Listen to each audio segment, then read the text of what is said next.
The territorial surveyor stood at the base of a sandstone cliff, looked up at the woman hauling lumber up a rope ladder, and told her she was building the most dangerous dwelling he'd seen in 15 years of frontier work. He wasn't alone. By October, every rancher within 30 miles was talking about the widow who'd lost her senses, building a house hanging off a cliff face with her young daughter. They called it everything from suicide to child endangerment. Some laughed. Others prepared for the inevitable tragedy. But when January's blizzard buried the valley under 6 feet of snow and temperatures dropped to 25 below zero, something impossible happened inside that cliff alcove. Warmth radiating from hidden chambers. Natural protection from wind that destroyed every ground structure. And secrets that would change everything the territory thought it knew about survival and the land itself. Today, you'll understand why the most mocked dwelling became the most studied structure in Utah territory, and how a shelter everyone dismissed as madness saved lives through both its position and what lay hidden within its walls.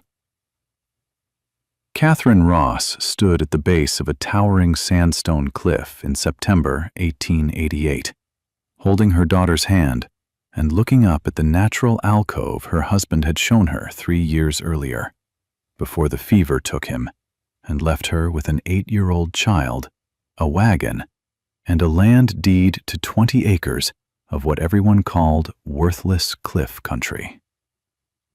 She was 28 years old, educated at a normal school in Boston before marrying a geologist who'd brought her west, and she understood something the ranchers and settlers didn't. Her husband had chosen this land not despite the cliffs, but because of them. Thomas Ross had died in the spring of 1885, burning with fever in a boarding house room, while Catherine held his hand and Emma cried in the corner. His last coherent words were about the cliff, about passages he'd found, about warmth in the stone that defied the season. The doctor had dismissed it as delirium. Catherine had written every word in her notebook, understanding that dying men sometimes see most clearly what they'd spent their lives seeking. For 3 years after, she'd worked as a teacher in Salt Lake City, saving every dollar, studying Thomas's geological surveys at night, teaching Emma to read from her father's notebooks filled with technical drawings and measurements. The land deed sat in a trunk, paid for but unused, waiting until Catherine understood enough to continue what Thomas had started. The alcove was massive, carved by wind and water over millennia, a natural shelter 40 feet deep, 60 feet wide, and 20 feet high at its center, positioned 70 feet above the valley floor. The sandstone overhang created a protective ceiling. The back wall curved inward, offering protection from the elements. And her husband's geological surveys, the notebooks he'd left her, indicated something else. Thermal vents in the rock, ancient passages, chambers that maintained stable temperatures year-round. He'd died before he could explore them fully. Catherine had decided to build where he'd dreamed and discover what he'd only theorized. Her daughter Emma, 8 years old and already accustomed to being different, looked up at the cliff and asked the practical question. "How do we get up there?" Catherine smiled. "We build a ladder. Then we build stairs. Then we build a home." The criticism started before she'd even purchased rope. Frank Dalton, who owned the largest ranch in the valley, came to her boarding room in town and spoke with the blunt concern of a man who'd seen too many frontier deaths. "Mrs. Ross, that cliff is a death trap. One slip and you'll kill yourself and that child. You've got a teaching certificate. Work in town, live like a civilized person." Catherine thanked him for the concern and bought 200 feet of rope, lumber, tools, and pulleys with the last of her savings. Malcolm Chen, the territorial surveyor who'd filed her claim, found her at the cliff base 2 days later. She was rigging a rope ladder, testing knots, preparing to climb. He watched her check each connection with the precision of someone who understood that mistakes had consequences. "You know what you're doing with those knots," he observed. "My husband taught me," Catherine said. "He was particular about rope work, climbing safety. He spent 3 years studying this cliff." Chen looked up at the alcove. "What makes it worth dying for?" Catherine met his eyes. "I'm not planning to die. I'm planning to survive better than anyone in this valley." Chen was quiet for a moment. He was 42, half Chinese, raised in California mining camps where his father had worked as an engineer, and he'd learned that the people most likely to succeed on the frontier were the ones everyone called crazy until proven right. "You'll need help," he said. "I can't pay," Catherine replied. "I'm not asking for pay," Chen said. "I'm asking if you need help." Over the next 8 weeks, Malcolm Chen became a regular presence at the cliff. He helped Catherine rig a pulley system to haul materials up the rope ladder, engineering a counterweight mechanism that allowed her to lift 100-pound loads alone when he wasn't there. He climbed with her to the alcove, inspected its structure, and admitted that the geology was sound. The sandstone overhang had stood for thousands of years and would stand for thousands more.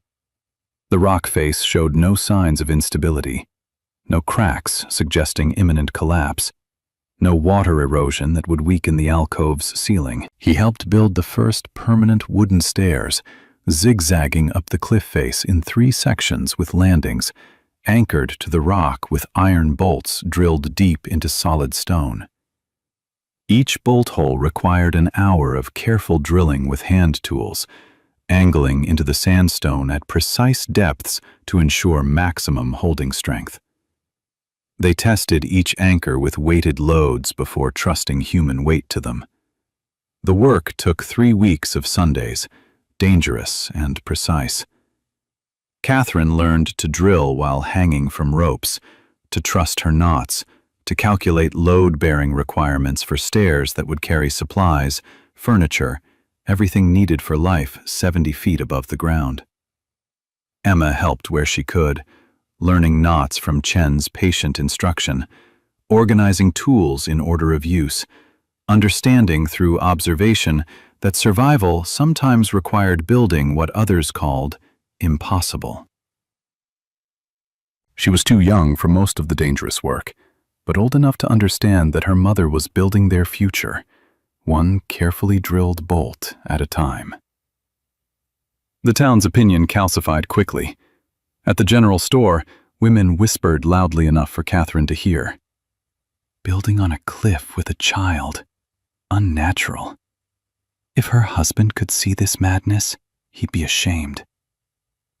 At the land office, men made bets on how long before the wind blew her structure off the rock, or before she fell and orphaned her daughter. The only defender was Chen, who quietly told anyone who asked that Mrs. Ross understood geology better than most men with surveying degrees, and that her husband had been one of the finest geologists he'd known. This earned him mockery too. "The Chinaman's defending her because he's courting her," someone said at the saloon. Chen ignored it and continued helping every Sunday, his only day free from surveying work. By late October, the basic structure was complete. Catherine had built a wooden platform extending from the alcove floor, creating usable space. She'd constructed adobe walls using clay from the valley floor mixed with sand and straw, filling in the alcove's open front except for a door and 3 windows. She'd installed a roof using salvaged timber and tar paper, though the natural rock overhang did most of the weatherproofing. The dwelling had 2 rooms in front, a living area and a sleeping space. But the real secret was in the back. Catherine had found what her husband's notebooks predicted: natural passages extending into the cliff, chambers carved by ancient water, and vents that released warm air year-round. She explored carefully with rope, lanterns, and her daughter waiting at safe distances, marking each passage on hand-drawn maps that matched Thomas's sketches with eerie accuracy. He'd been right. Everything he'd theorized existed exactly where he'd predicted it would be. The main passage led to a large chamber 30 feet into the cliff, where the air was noticeably warmer than outside, where the rock walls radiated gentle heat, and where her husband's notes indicated geothermal activity far below heated the stone. The chamber was roughly circular, 20 feet across, with a ceiling that curved naturally like a dome. The walls were smooth, polished by ancient water that no longer flowed here. The temperature, measured carefully with a thermometer, held steady at 67 degrees, regardless of outside conditions. She tested this over 2 weeks in late October, recording measurements morning and night, watching outside temperatures drop from 60 degrees to 35 degrees, while the chamber never varied more than 2 degrees. The implications were staggering. This wasn't just shelter. It was a natural heating system that required no fuel, no maintenance, no human effort beyond accessing it. Thomas had known. He'd died before he could prove it, but he'd known. She built a door to this chamber and kept it locked. The town didn't need to know about it yet. Emma was the first to understand what the chamber meant. She stood in its warmth in early November, when outside temperatures had dropped to freezing, and asked, "Is this why Papa wanted to build here?" "Yes," Catherine said. "This is why." By December, Catherine and Emma had moved in completely. The front rooms were cozy, heated by a small iron stove that required far less wood than traditional cabins, because the back chambers radiated warmth through the shared walls. The windows captured southern sun. The alcove protected them from wind. The elevated position meant no snow accumulation at their door, no flooding, no ground moisture. Malcolm Chen visited on a Sunday in mid-December, climbing the stairs with a smoked ham as a gift. Catherine made coffee, and they sat at her small table while Emma drew pictures by the window. "How warm does that back chamber stay?" Chen asked quietly. Catherine had been expecting this question. He was an engineer. He understood thermodynamics. "About 65 degrees, she said, year-round." Chen looked at the door to the passage. Geothermal. Yes. He was quiet for a long moment. That's why he bought this land. That's why. Chen smiled slightly. "Everyone thinks you're crazy. You're actually the most practical person in the territory." Catherine felt something shift in that moment, something that had been building over weeks of shared work and mutual respect. "Malcolm, why do you help me?" Chen looked at her directly. "Because my father died in a mine collapse when I was 12, and my mother raised me alone in a mining camp where everyone said a Chinese widow couldn't survive. She survived by being smarter than everyone who doubted her. You remind me of her. And because I stopped feeling alone when I started climbing this cliff." Catherine understood what he was carefully not saying directly. The frontier had rules about widows and courtship, about propriety and waiting periods. But it also had a simpler rule. People who survived together sometimes built something more than friendship. "I'm glad you come here," she said. Emma looked up from her drawing and asked with 8-year-old directness, "Mr. Chen, are you going to be my new papa?" Malcolm looked stunned. Catherine felt her face flush. "Emma, that's not... It's complicated," Catherine said. "Why?" Emma asked. "He helps us. He's kind. You smile more when he's here. Papa would like him." Out of the mouths of children came truth that adults spent months dancing around. Malcolm recovered first. "Emma, that would be something your mother and I would need to discuss carefully," he said. "But I'd be honored to be your friend. Is that enough for now?" Emma considered this seriously. "For now," she agreed.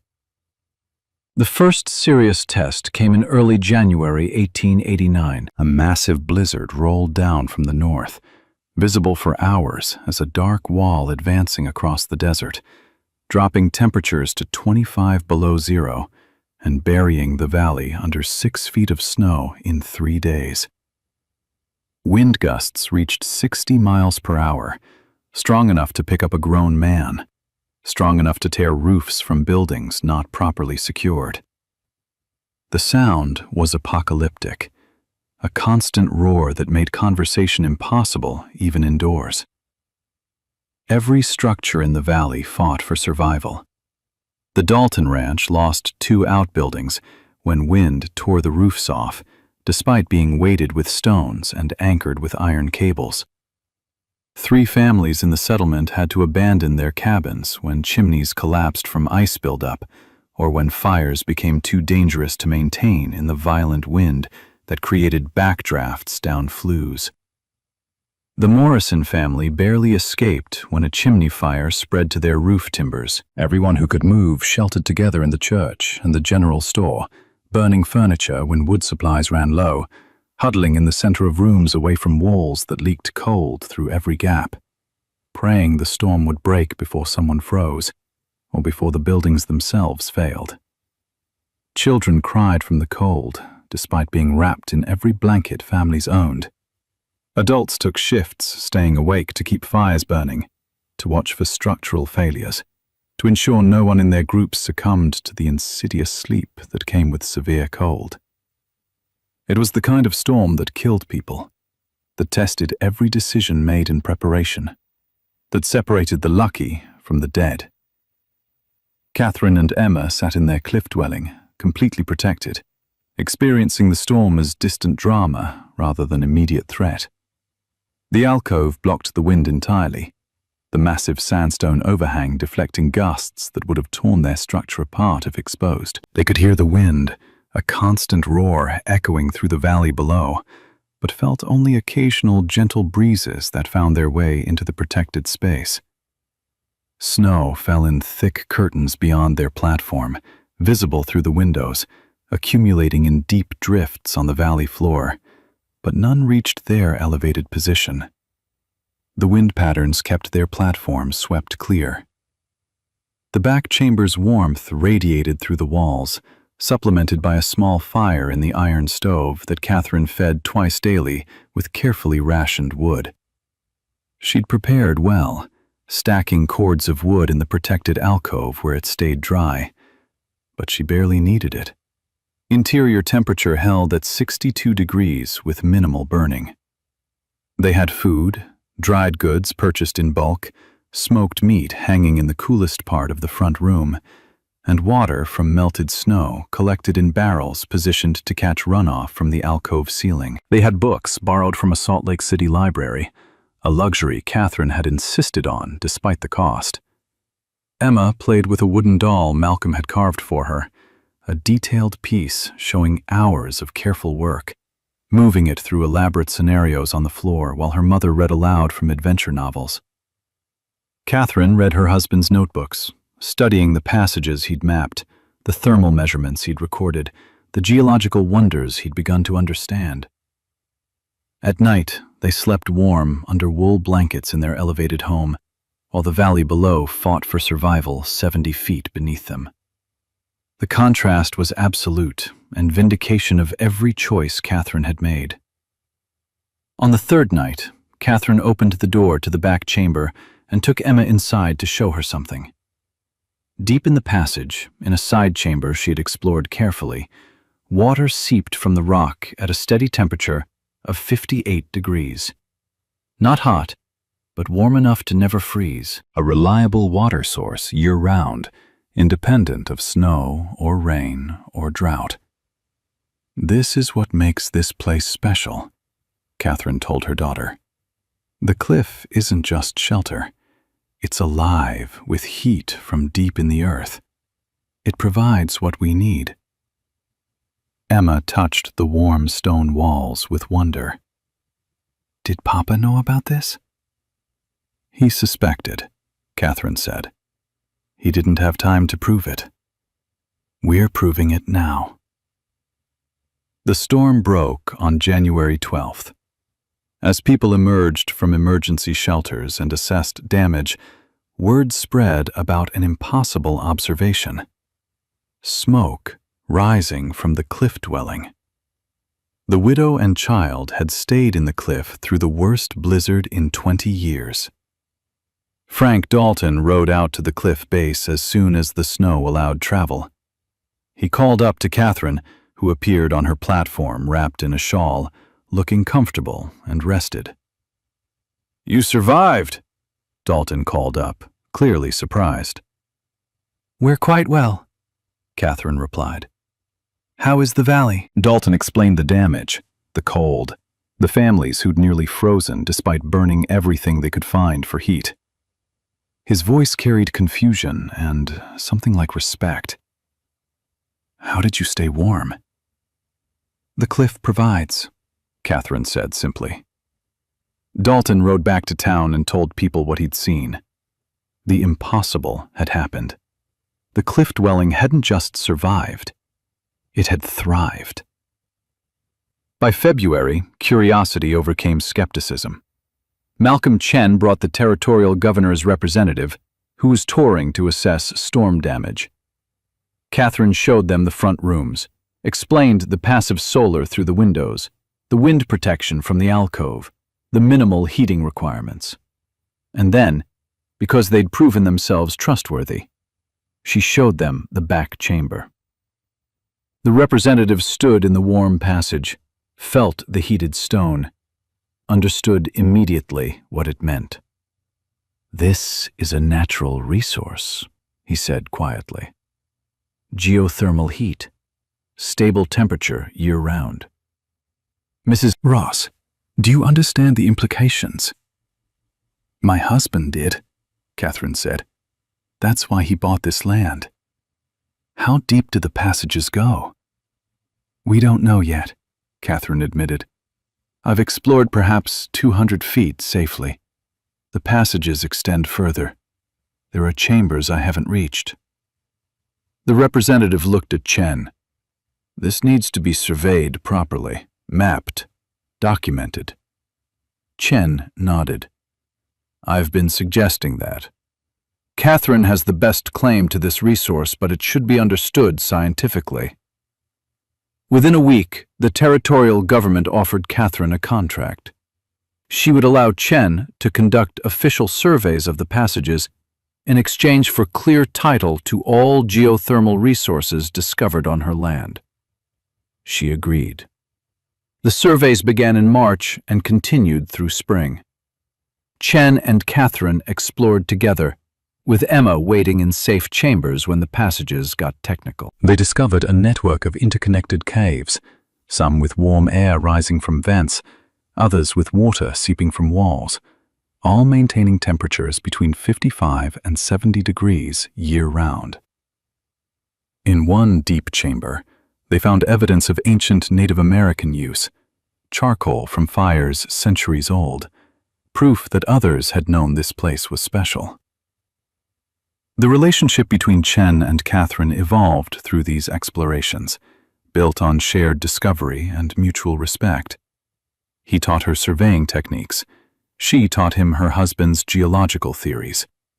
They worked as partners, and somewhere in the darkness of ancient passages, Catherine realized she'd fallen in love with this patient, brilliant man who'd helped her build something impossible and never asked for credit. On a warm April evening, sitting on the platform watching sunset paint the valley in shades of orange and red that matched the sandstone cliffs, watching shadows lengthen and the first stars emerge in a sky so clear it seemed infinite, Malcolm asked her carefully, with the hesitation of a man who understood the risk he was taking.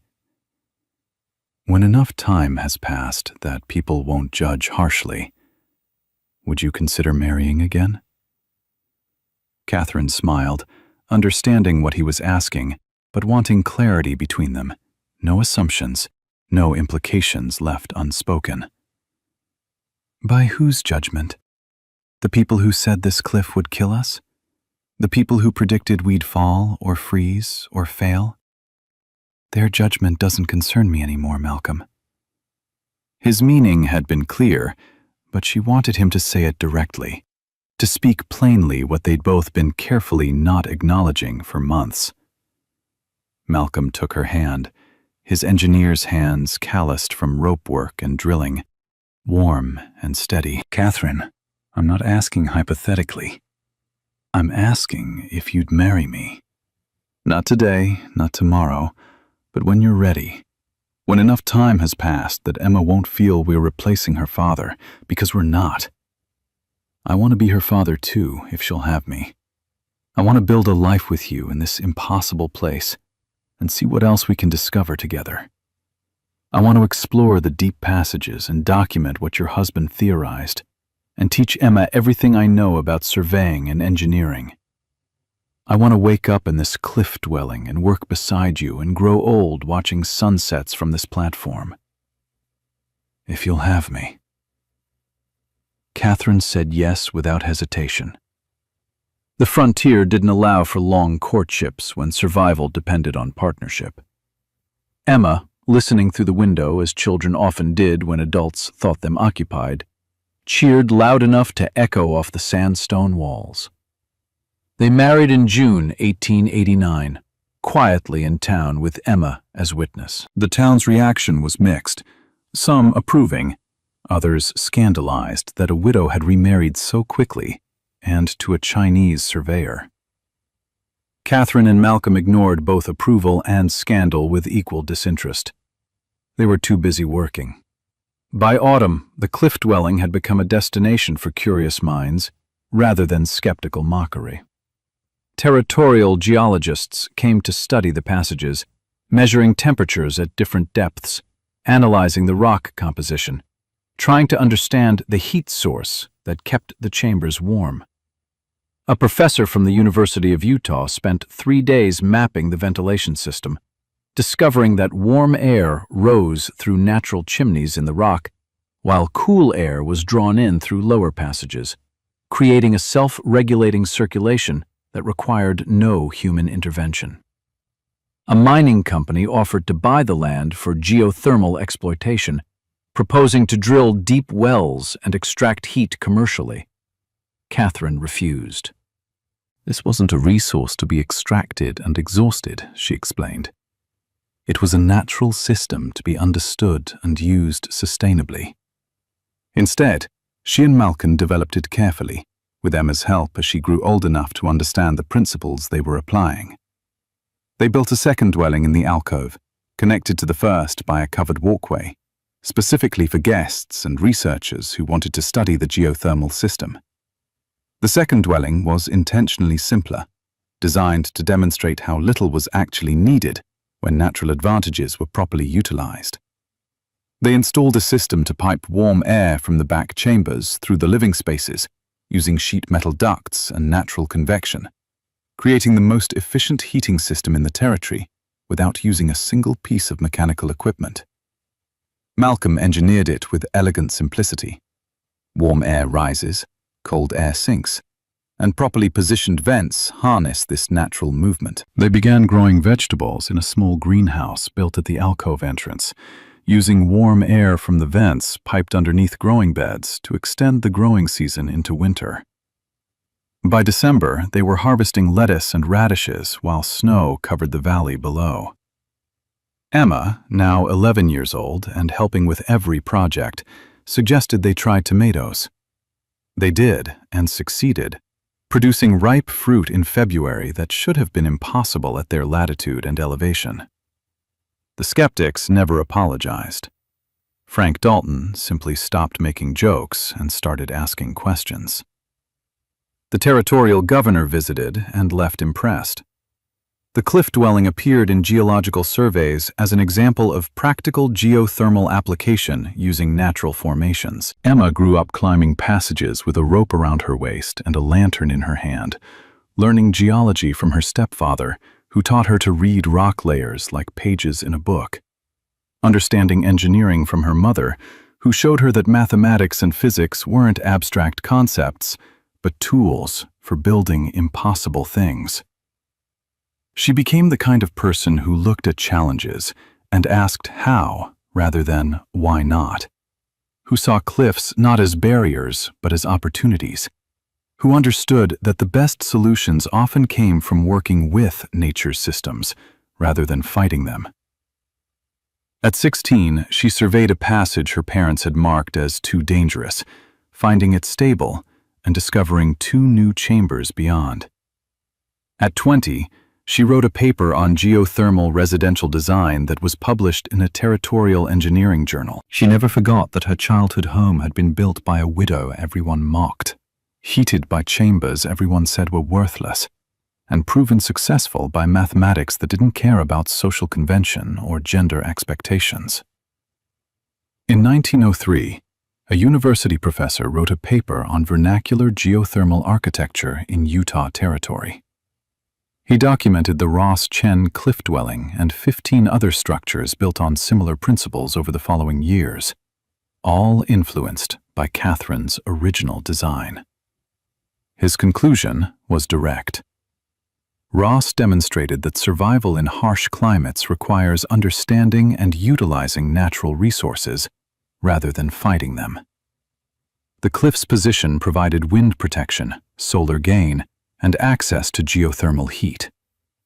These advantages, combined with sound engineering, created a structure that outperformed conventional buildings at a fraction of the fuel cost. Adoption of similar techniques across the territory reduced winter fuel consumption by an estimated 40% in areas with appropriate geological features.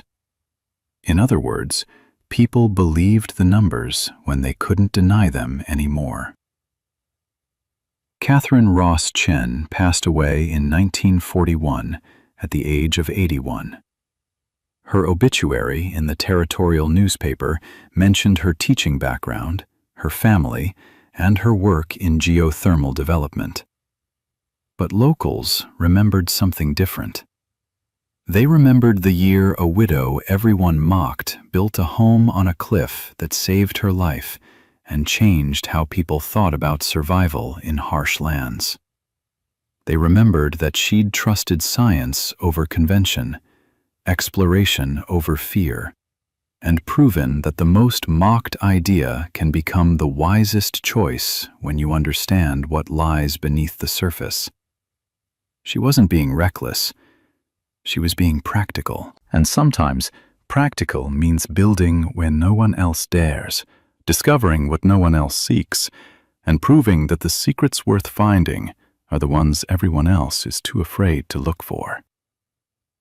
The cliff dwelling stood for another 60 years, eventually incorporated into a national monument celebrating both Native American cliff dwellings and later pioneer innovations. Tour guides tell visitors about the widow who built on the cliff in 1888, but few know the full story. The hidden chambers, the geothermal vents, the passages extending into darkness, and the quiet romance that grew between a widow who trusted geology and a surveyor who trusted her vision. Emma Ross Chen donated her parents' notebooks to the Smithsonian in 1952, along with detailed maps of the passages they'd explored together. The collection includes Catherine's journals, which end with an entry from 1940. We built on the cliff because my husband saw what others missed. The earth gives warmth to those who learn its secrets. We survived by trusting science and each other. We thrived by teaching others to look beneath the surface, to question assumptions, and to understand that the best shelter isn't always the one that looks safest. It's the one that works with the land rather than against it. The greatest discovery wasn't the warm chambers or the water.